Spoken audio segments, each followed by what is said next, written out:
I've got a project I'm working on. It's a table, and I've got to cut a big round top. So I want to take a second and show you the circle cutter that I would use to cut a perfect circle every time. Made this myself, so it's a shop-made circle cutter. Got a couple things going for it here. Now, look at the bottom of it. Here on the bottom, there's a cleat.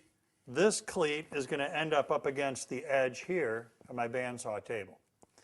Another cleat back here, this one has got a threaded knob into it. When I tighten this knob, it tightens against the dovetail slider. I'm going to show you in just a second. So obviously the cleats are also helping to hold the two halves of the jig together. Now this dovetailed slider is here. So the end is actually cut in a dovetail shape. When I loosen the knob in this cleat, I can slide this back and forth. That lets me adjust for different radii. So when this goes onto my bandsaw, it slips over the table. And remember, that cleat hits the table, so it's up against it there.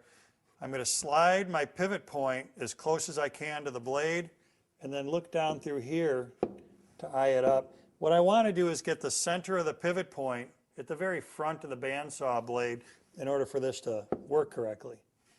Then I can reach under here and lock that cleat right to the bottom of my bandsaw table, and we should be set. I'll do a test cut first just to make sure it's cut in a circle correctly. If your front to back adjustment is just a little bit off, then the circle's not going to cut perfectly. So sometimes you're going to need to do a test cut, tweak this position just a little bit, and then to correct it before you go on to the real circle. In order to make a cut, I need to drill a hole in my piece that'll sit on that pivot point right there. So I've got a 1/4 inch hole, matches the 1/4 inch dowel. This is what I use when I do larger circles like this. On smaller diameter circles, on this end of the jig, I've just got a screw tip poking through, and you can rest small circles on that. But I find on bigger circles, it's better to use the 1/4 inch dowel and a 1/4 inch hole. It engages better, so they're not likely to jump off the circle cutter on you. So I'm going to get that in position, get it close to the blade. It's not pushed right up against the blade. Lock this down, and we'll see how this test cut goes.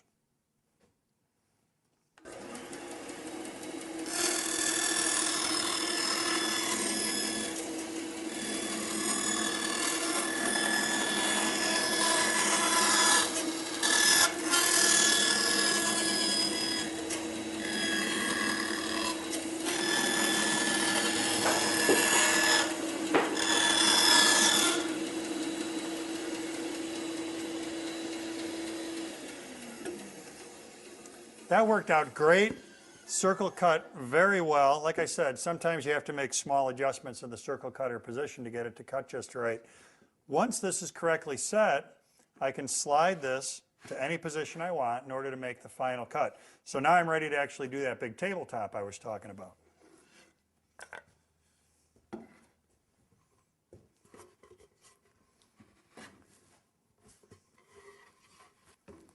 I've got the hole drilled in the bottom of my tabletop. I've done one other thing to get started. I've cut a notch here.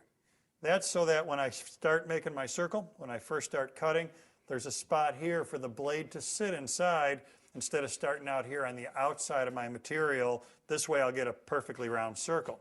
So all I need to do now is get the dowel seated into that center point. This is the hardest part of the whole process, just finding that hole.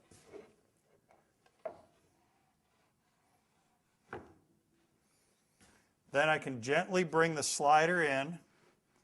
That notch is going to completely capture the blade.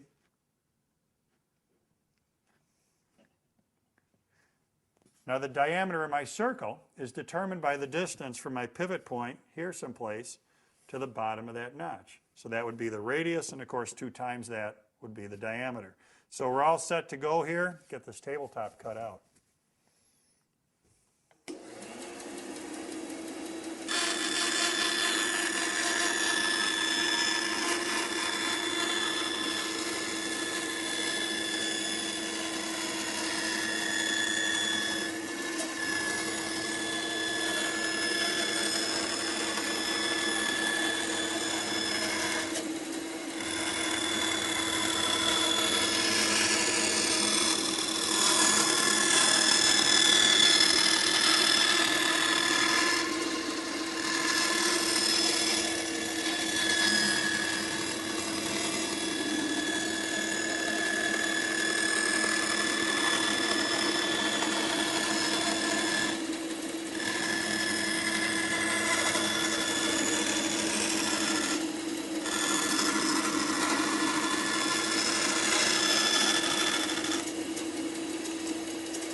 There we go. We got a perfect circle.